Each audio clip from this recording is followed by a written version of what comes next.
Jangan lupa like, komen, dan subscribe channel YouTube TVRI Bengkulu dan nyalakan lonceng notifikasinya.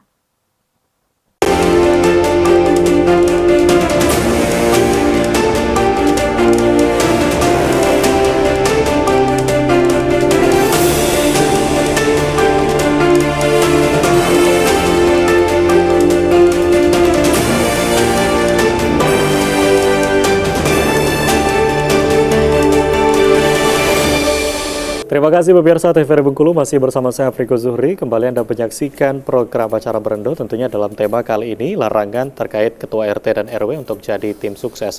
Dan tadi juga sudah membahas sedikit bersama dengan Bung Supratman dan juga Bung Mulyantsoeri. Dan mungkin kalau terkait dengan himbauan tadi disampaikan oleh Bung Supratman, memang masih kurang katakanlah himbauan dari penyelenggara, baik itu KPU dan juga Bawaslu. Apalagi mungkin terkait dengan sosialisasi, terkait dengan para peserta dan lain sebagainya, karena masyarakat juga butuh tahu gitu ya, bagaimana edukasi terkait dengan pemilu di 2024 nanti. Nah mungkin kalau berkaitan dengan sosialisasi ke masyarakat sendiri, kalau kita melihat sekarang kan lagi masa kampanye. Nah tentu banyak para peserta pemilu yang sekarang masuk ke masyarakat tentunya, masuk ke sana atau memberikan sosialisasi atau berkampanye dan lain sebagainya. Ini masuk dalam ranah RT dan RW juga atas persetujuan atau seperti apa nih? Mungkin dari Bang Supratman. Jadi kalau masa kampanye itu benar, sekarang itu caleg itu sedang gerilya. Iya. Saya aja di rumah itu didatangi caleg itu mungkin udah lebih dari 6 kali. Lebih dari 6 kali ya. Mereka itu nggak kita undang, tapi mereka mensosialisasikan diri ya. Maka kedatangan mereka ya seperti caleg-caleg pada umumnya, minta bantu kan. Iya. Minta menyampaikan visi misinya, minta didukung kan. Nah, sebenarnya kalau dibandingkan dengan KPU dan Bawaslu lebih masif sosialisasi yang dilakukan oleh para caleg. Ya. Kalau saya lihat itu. Cuma mereka kan mungkin sekarang ini kan kampanyenya masih tertutup tuh, belum masa kampanye terbuka. Ya. Jadi caleg itu masih datangnya diam-diam. Dan kami juga ada beberapa kali saya itu gimana ya, bisa diomong kayak kejebak kayak gitulah kan. Jadi kita diundang malam-malam. Jadi memang mengumpulkan massa gitu masyarakat. Dan ya kita diundang untuk kumpul-kumpul, akhirnya tiba-tiba caleg datang. Nggak lama tuh ada caleg datang kan. Kita nggak tahu kan.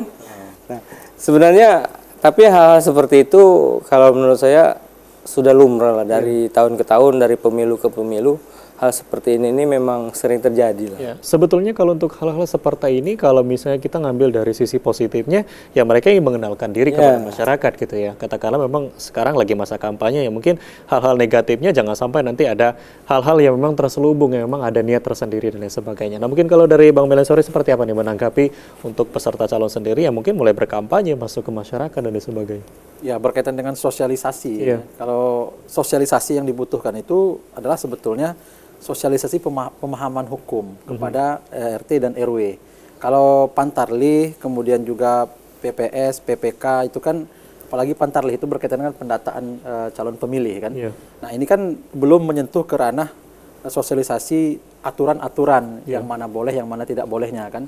Nah kalau untuk sosialisasi caleg itu sosialisasi mereka agar mereka dipilih kan, bukan sosialisasi mereka untuk terkait dengan pemahaman aturan dan hukumnya. Iya. Justru mereka terkadang itu mengajak melanggar kan, mengajak untuk membagikan uang, tak memilih dia dan lain sebagainya dengan berbagai cara. Nah dibutuhkan sekarang adalah sosialisasi hukum berkaitan dengan aturan agar kemudian para RT, para RW, kalau tingkat desa itu kan sudah jelas-jelas. Nah yang masih agak memang abu-abu, agak abu-abu dikit ini kan masih belum terbegitu memahami seutuhnya, ini kan di tingkat level bawah kan. Nah padahal RT dan RW ini adalah mereka yang mendapatkan insentif dari negara ataupun dari daerah berkaitan dengan honorarium itu. Jadi semua lembaga, semua orang yang kemudian mendapatkan semacam lembaga pemerintahan yang kemudian mendapatkan akses dana dari pemerintahan itu harusnya bersikap adil, netral, proporsional, tidak memihak. Nah inilah yang harus dipahamkan. Nah banyak di beberapa ini tuh saya yakin RT RW ini juga mungkin ada yang sudah memahami, tapi ada yang juga belum memahami, sehingga ada yang melanggar itu karena tidak paham, ada yang memang mencari kesempatan karena tadi kan apa yang disampaikan Bung Supratman di offline kita tadi bahwa RT itu Sasaran lah. Sasaran yang kemudian dia ini 50 untuk menjadi penyelenggara pemilu tingkat KPPS ini dibatasi usia 50 maksimal 50 tahun ke atas. Yang selama ini menjadi lokak bagi RT itu untuk kemudian ikut serta dalam penyelenggaraan pemilu menjadi KPPS. Nah, sehingga tidak ada pilihan lain, KPPS sudah tidak bisa lagi kata kayak kita jadi tim sukses saja. Nah, ini kan berbahaya. Nah, ini harus diberikan sosialisasi yang masif yang kita lihat sebagaimana kata Bung Iwan tadi sebagai RT di Kota Bengkulu ini. Untuk KPU itu belum ataukah beliau yang memang nggak diundang atau yang lain memang juga sama kan belum ada sosialisasi secara eksplisit berkaitan dengan aturan hukum. Nah ini juga sebetulnya menjadi tugas KPU dan menjadi tugas Bawaslu sebagai wasit, sebagai wasit penyelenggara yang Bawaslu ini kan wasitnya kan ada pelanggaran mereka lah yang kemudian di tingkat sesuai tingkatannya provinsi itu Bawaslu kabupaten kota, kemudian juga tingkat kecamatan, tingkat kelurahan ada semua pengawas itu. Nah inilah harus kemudian disosialisasikan ke masyarakat sehingga RT RW kita ini tidak melanggar aturan, diberikan pemahaman yang jelas, jangan sampai nanti sanksi sesuai dengan perwal yang disampaikan Bung Iwan tadi menjadi sanksi pemberhentian. Jadi RT RW itu harus memilih mau jadi tim sukses atau mau jadi RT saja gitu kan. Kalau mau jadi tim sukses mengundurkan diri. Kalau mau jadi RT karena RT ini diberikan ada juga insentifnya.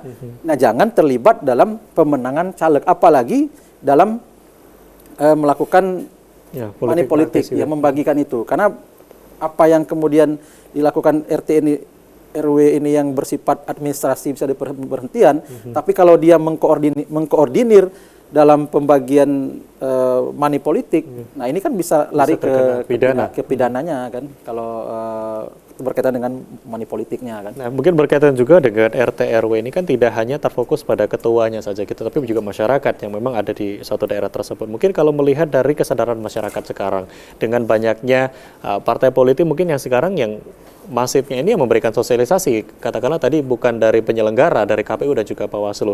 Namun kalau untuk kesadaran masyarakat sendiri, upaya yang dilakukan ini seperti apa? Agar masyarakat juga tidak terpikat gitu, apalagi dengan adanya money politik dan lain sebagainya. Gimana deh Bang? Jadi kalau saya melihatnya sekarang ini Bung Riko dan Bung Milian, kita ini yang memulainya itu para politisi. Sebenarnya masyarakat ini, mereka ini kalau ada ketua RT yang proaktif mendatangi caleg, menawarkan diri untuk menjadi tim, saya rasa itu tidak begitu banyak. Mungkin ada 1-2 orang kan. Nah, cuma yang lebih banyak menawarkan janji-janji money politik ini adalah para caleg itu sendiri. Digoda. Iya, semestinya yang perlu diberi sosialisasi itu, yang perlu ditekankan itu adalah peserta pemilu itu sendiri. Karena ketika peserta pemilu itu komitmen sama-sama mereka siap tidak money politik, maka tentu masyarakat ini tidak akan melakukan hal itu. Nah, kami ketua RT ini, saya kan tadi bilang saya sudah didatangi beberapa caleg. Ada yang berjanji mau nanti segini kan. Cuma saya selaku ketua RT seperti disampaikan Melian tadi, kami itu harus netral. Saya sampaikan pada caleg yang datang itu, kami ini harus netral sebagai ketua RT karena walaupun nggak seberapa, kami ini ada yang namanya bantuan operasional. Kalau yang dikatakan itu honor lah kan. Tapi istilahnya kalau di ketua RT RW di kota ini BOP. BOP kami itu per bulannya itu ada 600.000. Nah, itu dari APBD. Jika kami ingin menjadi tim sukses, seharusnya ya kami lepaskan jabatan ketua RT atau RW ini. Iya, benar. Tapi fakta di lapangan memang kalau kita lihat, ya kan ini ketika ada ketua RT atau RW yang menjadi tim, itu juga tidak ada yang melapor. Nah, kalaupun ada misalnya masyarakat yang melihat dan kemudian mereka itu proaktif melapor ke Bawaslu atau ke KPU disertai bukti dan saksi, mungkin ada ketua RT yang nanti akan terbukti ya. Tapi sejauh ini kalau saya lihat sih belum ada. Ya, tapi kalau kita melihat berarti fakta di lapangan sejauh ini tidak hanya dari ketua RT ataupun RW, tapi masyarakat juga turut diam gitu ya melihat sesuatu yang malah masyarakat itu Mas kalau saya lihat itu menunggu caleg itu datang. Mereka itu nunggu caleg datang. Ketika ada caleg datang, mereka mulai nanti kan menawarkan, oh iya tenang aja kami nih di rumah nih ada 5 katanya kan. Kayak gitu kan. Oke, kita akan break dulu, nanti kita lanjutkan kembali. Baik pemirsa, TVRI Bengkulu masih dalam tema yang sama, kami akan kembali. Jangan kemana-mana, tetap di Berendo.